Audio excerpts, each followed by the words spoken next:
Hello and welcome back to our channel. So in this video we are going to talk about the insert center.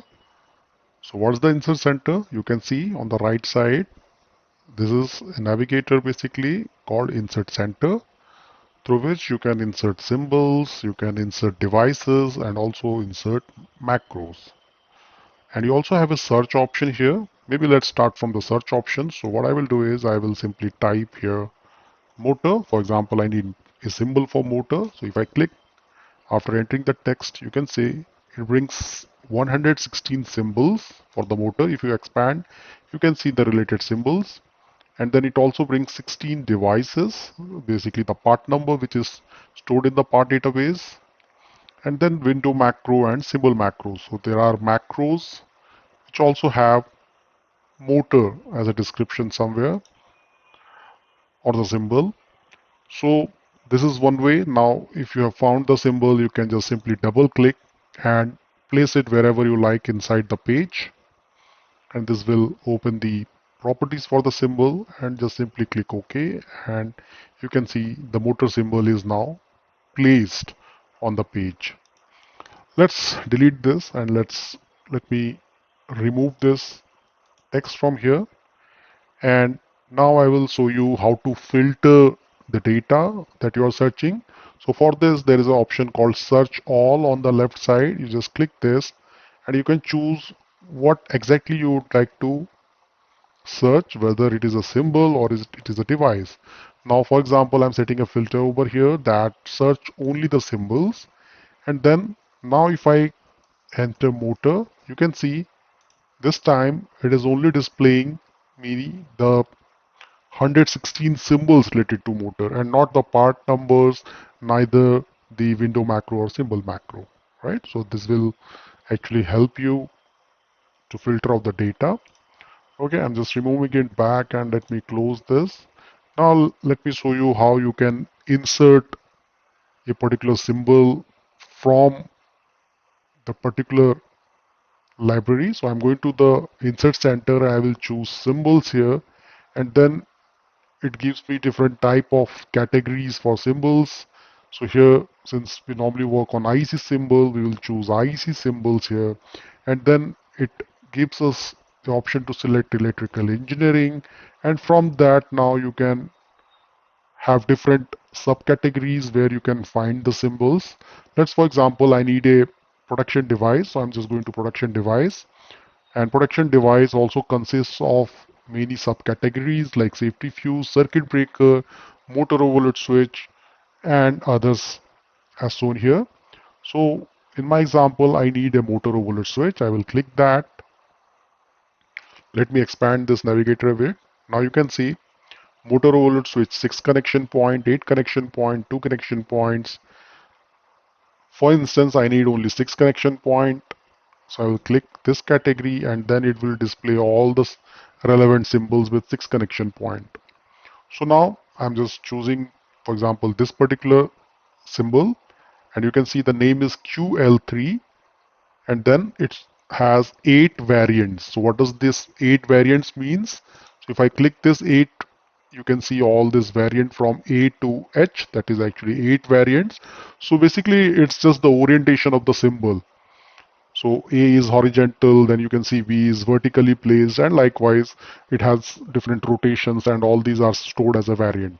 So as in when required, I can choose the symbol in that particular fashion. Like for example, I need, for example, this one, so I just click and place it here like this. And then in case if I need this one, I can just double click and place it like this. So this is one option. The other option is, if you don't want to browse through the variants, you can just simply search the symbol like this. Let me remove this. I can explain you again. So I'm just clicking on this particular symbol, and then before placement on the page, I can just simply keep on pressing tab till the time I get my required variant. Just press tab on the keyboard, and then you will see this symbol getting rotated as per the variants that it has maintained inside the library. So now this is placed. But remember, once you have placed, you can't use the tab button on the keyboard to change the variant. So if you have already placed, you can just double click and go to symbol bar function data. And now if you want to change the variant, that is also possible from here. You just change it, you also get the preview, and if you click OK, you will see the orientation has changed based on what you have selected, right? So that's called variants. There are two ways which we have seen, one by tab and the other one by expanding the variant selection list and choosing the right variant, right? Okay, so let me draw a small circuit for you here. So I will place this MPCB or the production motor overload switch. And now after placement, you can see there is a window which has popped up and the name is displayed DT. DT here means device tag or the name of the device. So it is Q1 because this is the first instance we have placed that inside the project. And then it shows the connection point designation. Connection point designation are these points where wire gets terminated or a conductor gets terminated. 1, 2, 3, 4, 5, 6. So this is represented from here. If you want to change, you can do so. If for example, I want to change it to, for example, L1 and this one is T2. So I've just made the changes. Now if I click OK and escape, you can see the connection point designations are changed. So this is L1, T2, and then the rest I have not changed, so it remains same. Now let me go back and I will just choose back 1, 2, 3, 4, 5, 6, apply. Now, since in this particular stage we're not defining the part number, we can enter the technical ratings manually. So for instance, I'm just entering technical characteristics as 10 amps. Function text is something that also you can enter, like for example, this is for roller 1 stable motor, something like that, just to describe what exactly this circuit is based for, right?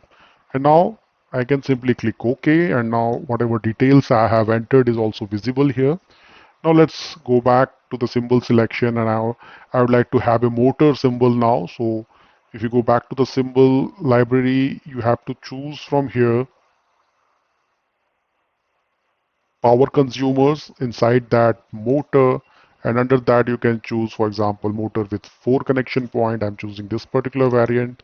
The name of the symbol is M3-1 and I'm choosing the first variant basically. So if you see, this one is the first variant, so I'm just choosing that, and I will just place that symbol below the MPCB, and you can see it automatically creates wire. Now you can see the connection is done. I don't have to draw anything manually here. So it will automatically connect the connection points based on the grid. So the software is based on the grid. Regarding grid, we will have a detailed video. As of now, you can see the grid size selected is 4 mm and grid is C. So C grid is actually 4 mm that you have got here. By default, if you want to see the grid, yes, there is option, this one, just click this. Now you can see these dots. So this dots represents the grid. So if you measure the distance between the dots, it is 4 mm. So the recommended size of the grid that we normally use inside our multi-line schematic pages is 4 mm. So that's what is selected here.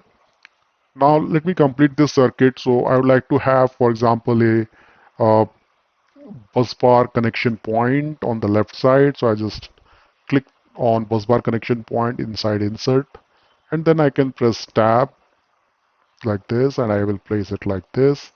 So let it be whatever name it is taking. I'm not changing as of now. Just quickly let's place all this. Okay, and then we can do the renaming later.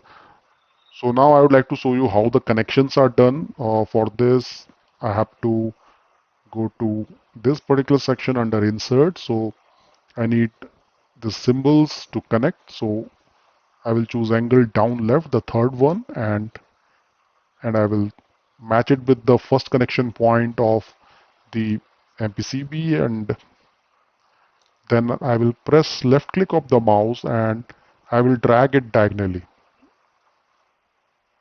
So you will see all three connections are done very fast and easily, right? So you have to just match the connection point and just simply press left click of the mouse and drag. Okay, now if you want, you can rename. Maybe let's change it to L1. So this particular symbol is representing the bus bar connection point. L1, L2, L3. Let this be neutral,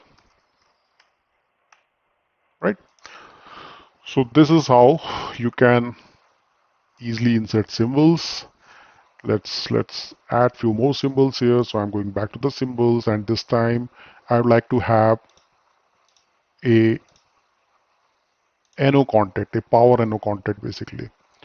So NO contact to connection point, and then this particular symbol I will choose. This is called power NO contact. You can see the description below. If you just expand this, you will see the description of the selected symbol. So this is power NO contact, and I'm placing it over here like this.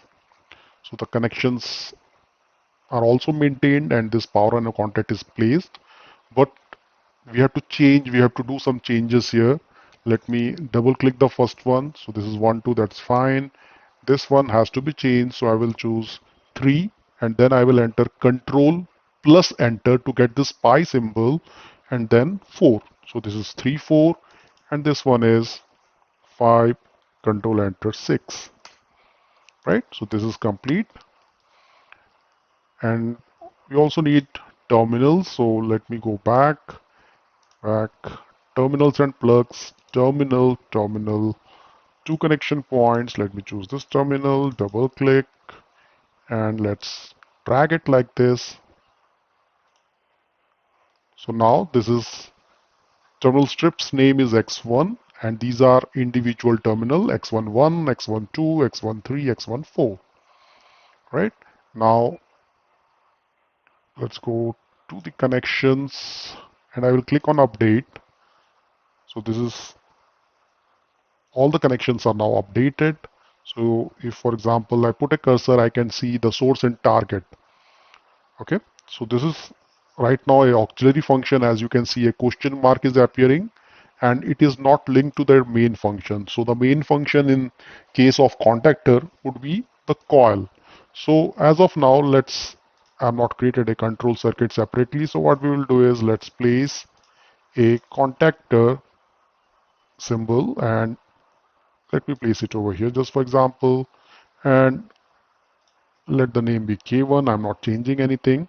And now I have to link this power and contact. That means I would like to tell that this power and contact that I have used here belongs to this particular contactor, right? The name is K1. So what I will do is just simply double click and browse and I can choose K1.